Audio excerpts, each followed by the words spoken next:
part in 14 expeditions for 22 years in Vietnam, exploring 250 kilometers of previously unmapped caves throughout the country. He was among the first to discover the value of Phong Nha Kẻ Bàng and quietly contributed to UNESCO's recognition of Phong Nha Kẻ Bàng as a World Natural Heritage Site. In 2006, his team received certificates from Quang Binh Committee in appreciation of their work for the people of Quang Binh.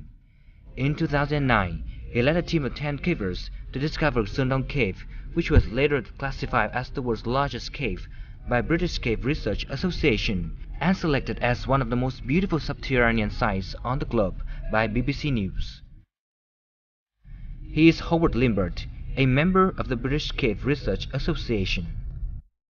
Hello and welcome to this edition of Talk Vietnam.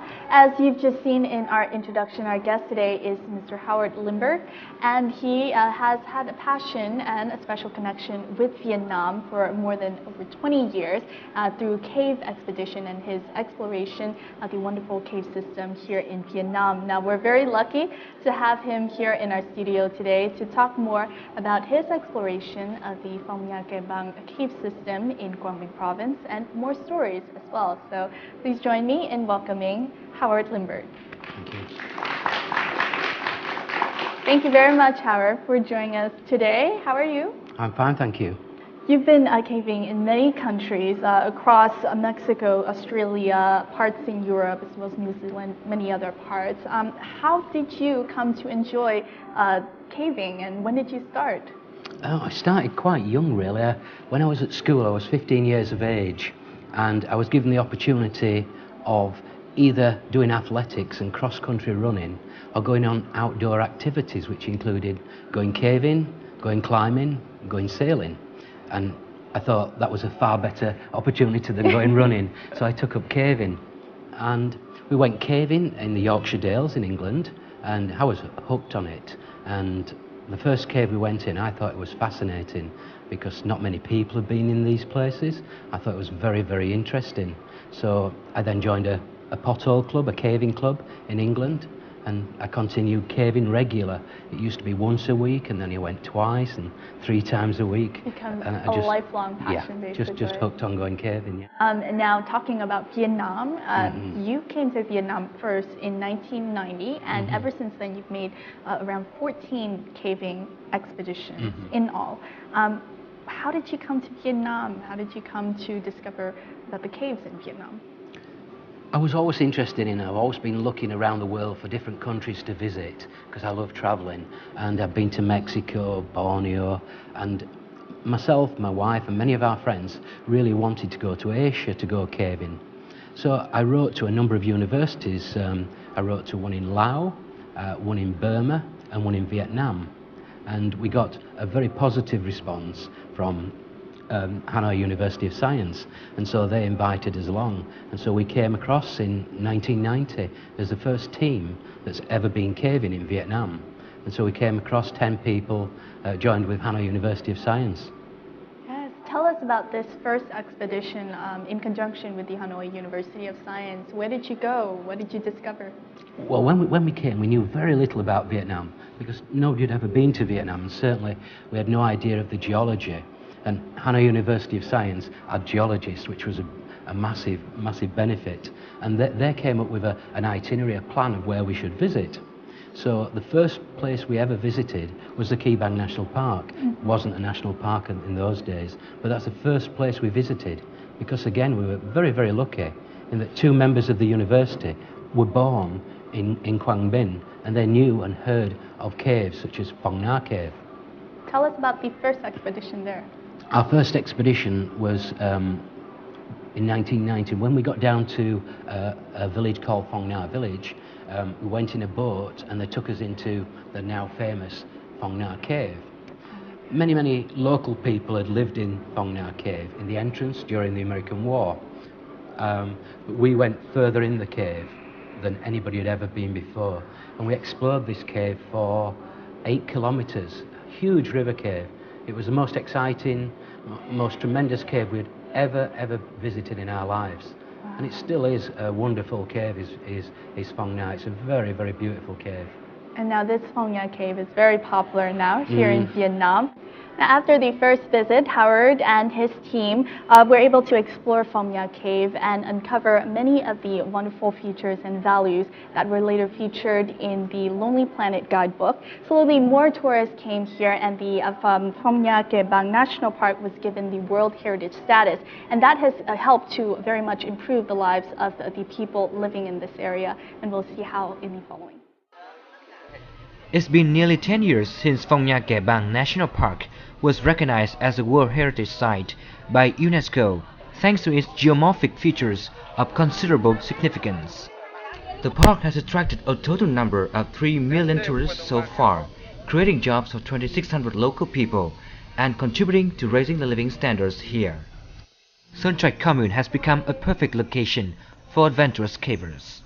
Từ ngày có di sản thì ngoài cái việc bảo tồn ra thì chúng tôi đã đưa một số cái hang động vào để mà phục vụ du lịch.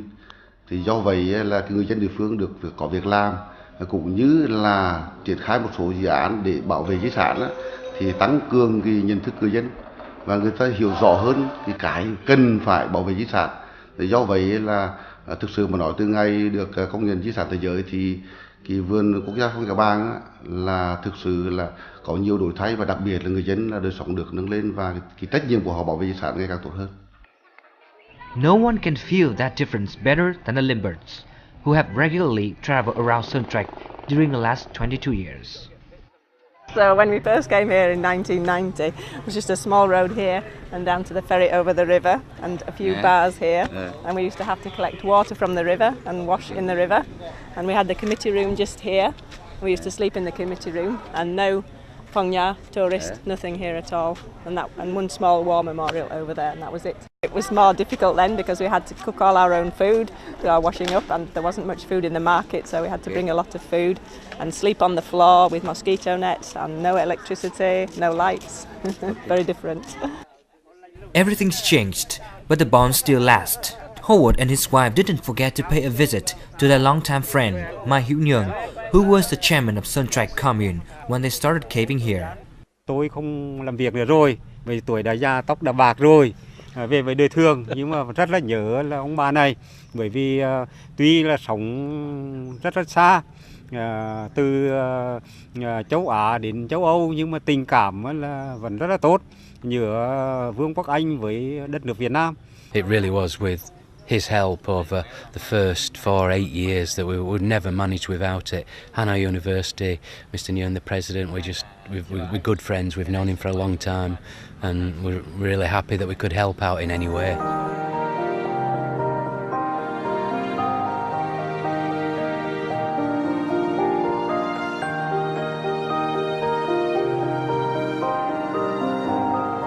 This probably explains why the Limburgs have remained so attached to the country, and they still feel the mission here is just beginning.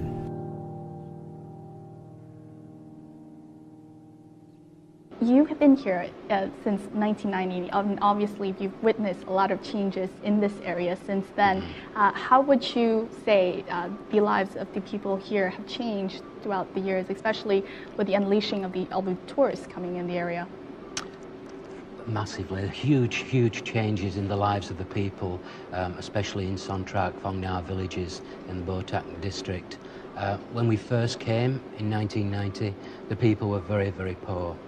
Very little food about, no electricity, no really good sanitation, certainly no good road systems, and now massive changes, certainly in the last 5-10 years. The biggest improvement I've seen is in the health. When we originally came, there was a lot of people very sick, and in fact quite a lot of people died when we first came in 1990 with malaria. Malaria was a big problem in that area. A lot of people went into the jungle, and they often contracted malaria. Lots of mosquitoes at the time. There were lots of bomb craters from the war, which was full of water, so a lot of stagnant water, so a lot of mosquitoes. But recently, a lot of work has gone on, and there's very few cases now of malaria. So massive improvements. Exactly, and I understand that during this first visit in 1990, obviously you had came right after a lot of people had passed away in the area because of malaria, and later on you had helped in bringing help. Is that right? Yes, we did, because I work in the health service back in the UK, and my speciality by chance was malaria diagnosis, and I had quite a few contacts with doctors who specialised in treatment of malaria. And again, when we came on our next expedition, we brought a consultant haematologist who specialised in malaria, and we taught one or two nurses how to diagnose and how to treat. And along with a little bit of money from tourism that was starting to slowly come into the villages, that was hopefully going to be put towards a small health centre. And just basic education made a huge difference. Back to more about the caves. Yeah. During these different expeditions that you've been to Vietnam, about 14, you went with your wife and Yes. also your team. Yeah. And you were basically able to discover many of the caves that people probably hadn't been in, like Phong Nha Cave. What are some of the other caves that you were able to discover? One of the most famous caves that we found was a cave called the Hang Vom system, which now is a tourist cave, and they now call it Paradise Cave. The Paradise Cave. We discovered it from the inside in 1992. And that cave is a very, very long cave system. Again, like Phong Nha, it's very, very beautiful. It's got a nice river in. And that is a very, very serious cave. It takes a long, long time to get to the end of the cave. It takes about 7-8 days to get to the end of the cave. And in 1997-98, I came along with Hanoi University, and we explored the far reaches of that cave. And that was very, very exciting. We learned that in the quest to uncover the beauty of the cave system here in Vietnam, that in 2009, Howard and his British caving team, assisted by the friends from the Hanoi University of Science, were able to be the first to explore inside the world's largest cave passage in the heart of the Vietnamese jungle at Hang Son Doong, or the Son Doong Cave. Let's take a look at this very amazing discovery. Hidden in a deep jungle of Sơn Trạch Commune, Bo Trạch District, Quảng Bình Province, Sơn Doong Cave was classified as the largest cave in the world. The entrance to the cave was found by a local man named Ho Khanh in 1990. However, back then he was too afraid of the cave to delve inside. Các hang động khác nó cảm thấy bình thường, nhưng hang động này khi này bước vào cửa nó là cảm thấy thay đổi không khí và người rung rợn. Vì lúc nào 24/24 lúc nào cũng có gió và sương mù. Đấy, cho nên và mình thấy dù nó móc rêu với dù tiếng gầm của suối chảy, cho nên khả năng là hang này sẽ hang lớn. In 2009, they discovered that the cave was more than 200 meters wide and about 150 meters high, measuring approximately 8 kilometers.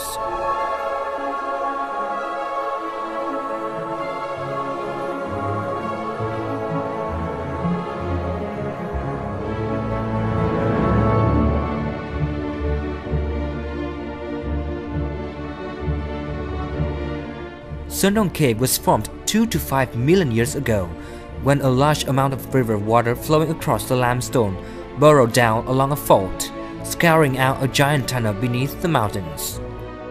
The hydrologic system is somehow a mystery to scientists, as they have no idea why the water goes in the first flow line.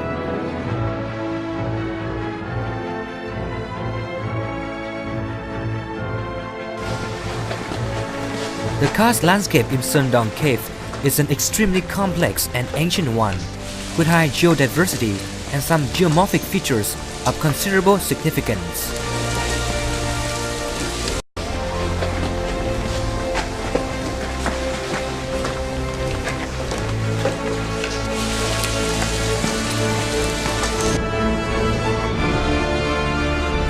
In places where the limestone was weak, the ceiling collapsed into sinkholes, creating gigantic skylines.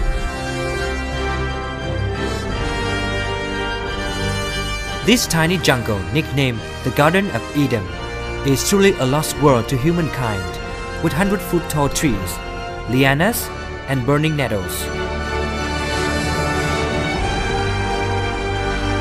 For cavers like the Limberts, discovering a cave as big as Sơn Doong is like finding a previously unknown Mount Everest underground.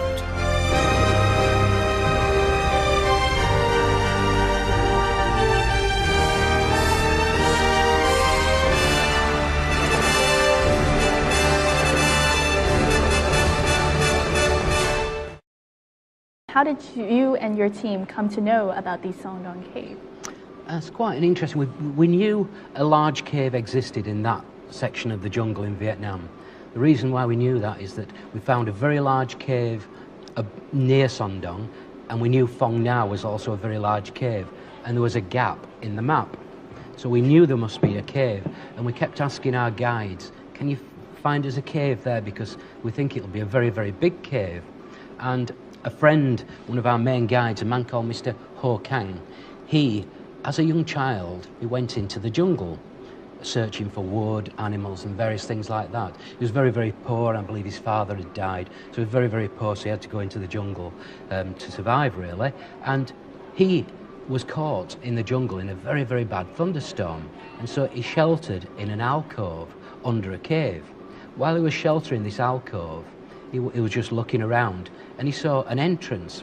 Now, Hang Sang Dong is not a large entrance. It's only one entrance, is only perhaps 20 meters by 10 meters, so that is fairly small by Vietnamese standards. And he saw this cave, and in this cave he could hear a river. He could listen, he could hear a river down at the bottom, and it had a very strong wind coming out of the cave. And he thought nothing of it at all. He never went in the cave because it was a very, very steep drop. He was younger, obviously. He was very young, but it was impossible for him to go down because it was a very, very steep drop. So he thought nothing of it for many years. And then he joined us on expeditions when we came, and I was asking him, do you know a cave there? Any cave that have got a big wind or a river? And he said, yes, I know a cave. I found it in 1981. And he searched and searched and searched, and he couldn't find it. And he went back by himself in his own time, and it's a long walk, 2-3 days walk to the entrance. He went back and he found it. And when we came back in 2009, he came to me and met me. I said, I found the cave again, would you like to go visit? I found the entrance. And so we went along, and there we are, Hang Sang Dong. Wow, so Ho Kang could be considered as the first person to discover the cave entrance to the 2009 expedition. How did you feel coming into this huge subterranean space? Well, nowadays we've got very, very powerful lights, and we can see many, many hundreds of meters, but Son Doong is just so big, even our new powerful lights, we couldn't see the roof. And we didn't know just how big Son Doong was. And when we found Son Doong, we didn't know it was the largest cave passage in the world. We knew it was very big, but we had no idea until we did an accurate measurement. And it's only when we did an accurate measurement of the cave, and then we looked up on the wonderful internet, and we found that it was the largest cave passage in the world. A bit further, Jonathan. For this expedition, they need to use a more sophisticated way of measuring the cave size. Cave surveying used to be a primitive process where everything was done by hand. Now, digital laser readings cut out the tedious legwork and provide precise measurements. They must survey every part of the cave, and every measurement must be exact to the nearest centimetre. When it comes to claiming the title World's Biggest Cave, it's length, height and breadth that counts for Limbert and his team. The laser sends a beam across to a designated point called a survey station, which Sims marks with a small light disc. They measure distance, height and angle. It's painstaking work. 29.9 minus 3, 0.99. Left side. The laser beam picks out the highest point in this section of the cave. It measures 100 meters. The Statue of Liberty could fit in here quite comfortably, with 7 meters to spare. The widest section surveyed so far is 103 meters. This passage continues for another kilometer. Room for a small plane to fly through the cave, or even a whole display team. For someone, obviously not many people have been, you are the only expedition team who have been in this cave. How would you describe it? I mean, I saw it in the movie. Americans would describe it with the Statue of Liberty. French would use the Eiffel Tower. But for our Vietnamese audiences, how would you describe it? For a Vietnamese audience, very difficult. I don't know any large enough buildings, but I would say most of the skyscrapers that you see around Hanoi now, that'll be the sort of size that we're talking about, the height, the maximum height of the passage. Yes. It's an enormous cave, and until you've been there, you cannot appreciate the scale. And what is really special about Sondong, apart from its enormous size, it's got two very, very important, unique features. And they are these skylights. Yes. Along the Great Tunnel in Vietnam, in Hang Son Doong, are two skylights where the roof has collapsed. Many, many years ago, the roof has collapsed because it's such a large cave, it's just collapsed as a roof. A lot of pressure on it. And it's allowed daylight to come in. Yes. And what's amazing about Hang Son Doong, in these daylight sections, there is a forest, there's a jungle inside. Photosynthesis has been able to kind of develop photosynthesis. Oh yes, there's enough light comes in to find very, very large trees. In one section of the cave, which we call the Garden of Eden, there are trees that are 60-meter tall. 60 meters tall. Yeah. I mean, obviously it's been there for a really long time. Oh yes. Here is an area rich with life, a unique and unexplored ecosystem. This is absolutely fantastic. It's a treasure trove for biologists. And everything that lives here has got here by complete chance. So birds have dropped seeds, plants have sprouted up. And they must manage to flourish in a different world from the rainforest they came from. Here it's darker, more protected from the wind. The floor of the Doong is made up of porous limestone rubble from the collapsed roof. Less light and little water means these plants have had to evolve new strategies to survive. This species outside is evergreen. Okay. Yes. Right. But here it's fall down the leaf in the winter, I think so. Okay, so you think it's evergreen outside, but it's deciduous in here. And so the young leaves, are those the red leaves? Are those young leaves? Okay, right. In particular in plants, their outer form is very variable. They can adapt themselves very much to their environment. So there could be two plants that are perfectly the same species, have the same DNA, but because they're in a different environment, they actually look quite different. That's the plasticity bit. So I think we're seeing an example of spectacular phenotypic plasticity. Howard, we have some photos here of the different cave system in Phong Nha Kẻ Bàng. Tell us about this particular cave. This cave is called Ang En, Swift Cave, Hang which En. we discovered in 1994. As you can see, it's a very, very large and beautiful cave. And you must go through this cave to get to Hang Son Doong. Oh, okay. The only route to Hang Son Doong is to go through this cave. You go through this cave, follow the river for about 2 kilometres, up, down, climbing, and then you get to the entrance to Hang Son Doong. Tell us a little bit about this one. Right. This is a picture that was taken by Carsten Peter, the National Geographic photographer. Really, really beautiful shot. This is in Hang Son Doong. This is one of the large underground dark chambers in Hang Son Doong. And this photograph took 5 hours to take. 5 hours? 5 hours to take that photograph. Wow. There's many, many people in there. There's probably 15 people with very, very powerful lights to light up this. And it's 5 hours. 5 hours to take a photograph. Wow. And where in particular is this? Is this within the 5 kilometers that it takes to get to the Great Wall of Vietnam? That's correct. Yeah, that's correct. Wonderful. And how about this one? Yeah, this one is a very interesting one. That's my wife on top of that stalagmite there. That's Debbie. That's Debbie, yes. And the distance from my wife to the daylight there is 1.5 kilometres. 1.5 kilometers? It takes about an hour, 2 hours to walk to the daylight. Wow. I know it doesn't seem far. It doesn't. This was taken with a telephoto lens, but this is a very large part of the cave, and it's amazing scale in this cave. And a very interesting calcite formation is Beautiful, well. fantastic calcite formation stalagmites. This one is one of the tallest, if not the tallest in the world. We've measured this at over 75 metres tall. That's very, very large.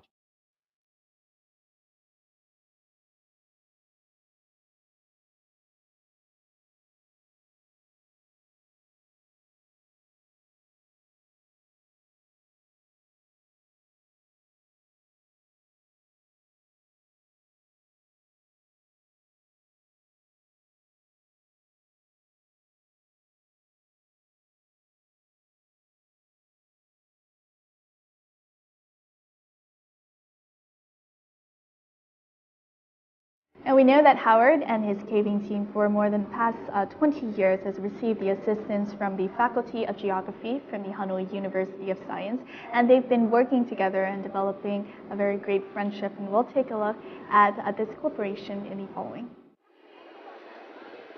Today, Howard and his wife are visiting the Hanoi University of Science for a discussion ahead of their 15th expedition in Vietnam.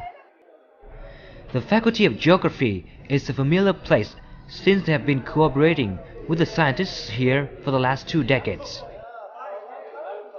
Together, Vietnamese and British cavers have been researching in many areas of the country, including Hà Giang, Cao Bằng, Sơn La, Ninh Bình, Thanh Hóa, and Quảng Bình mostly, to gain a complete understanding of limestone areas and the country's cave systems. Trong các đợt khảo sát thực địa thì các nhà khoa học giữa Việt Nam và các nhà khoa học về hang động của Anh thì đã đo vẽ được khoảng 250 km về hang động đối với toàn bộ lãnh thổ Việt Nam. Và đặc biệt một cái điều đáng ghi nhận là các nhà khoa học đã cùng nhau để xây dựng ra cái hồ sơ về di sản thiên nhiên thế giới Phong Nha Kẻ Bàng. Mục tiêu là nhằm giới thiệu thiên nhiên cảnh quan của Việt Nam với bạn bè của 5 châu trên thế giới. Howard took time to recall the memories shared by the faculty scientists in the early days. Each and every picture brought him a different story about those who were with him on those unforgettable expeditions. Nghiên cứu hang động nó gặp phải một cái khó khăn rất là đáng kể đối với người Việt Nam. Khi mà được người ta có cái ý đồ vào cái thì chúng tôi lập tức đây là một cơ hội để chúng ta tiếp cận với cách thức nghiên cứu hang động của người nước ngoài và sử dụng cùng với người ta đó cái hệ thống thiết bị, từ là khảo sát trong hang, từ là chụp ảnh, tất cả mọi thứ, và mình đi mình học đó được rất nhiều. For the first time in the long history of cooperation, an official memorandum of understanding between the British Cave Research Association and Hanoi University of Science was signed, marking a new level of mutual support between the two institutions. Với cái sự ký kết này thì chúng tôi nghĩ rằng trong tương lai chúng tôi sẽ tiếp tục hoạt động, tiếp tục cộng tác với nhau chặt chẽ hơn nữa để mà khám phá ra nhiều điều kỳ thú và bí ẩn của các cái hang động Việt Nam. Now, as you've seen in the previous clip, Howard and his team are assisted by his good friends from the Hanoi University of Science, the Faculty of Geography. In our show today, we have the very honor of welcoming Associate Professor Nguyễn Hiệu, who is also the Deputy Dean of the Faculty of Geography, to join us and share his stories. And now, Dr. Hiệu is also taking the lead within the efforts to assist Howard and his team in future endeavors and expeditions. So please join me in welcoming Dr. Hiệu to our show. Could you please share with us about your current role in the assistance to Howard and his team? Cùng Howard là cùng một đội, bởi vì là đấy là một cái chương trình hợp tác của giữa Hội hang động Hoàng gia Anh với cả bên trường khoa học tự nhiên, cụ thể là khoa địa lý nơi tôi công tác. Cho nên là khi làm việc thì chúng tôi là trong cùng một đội. How long have you yourself been working in this project, since the beginning, since 1990 or later on? Không, thực sự bắt đầu thì tôi bắt đầu tham gia cùng với đoàn là từ năm 1997 sau khi mà tốt nghiệp, và cho đến nay là được 15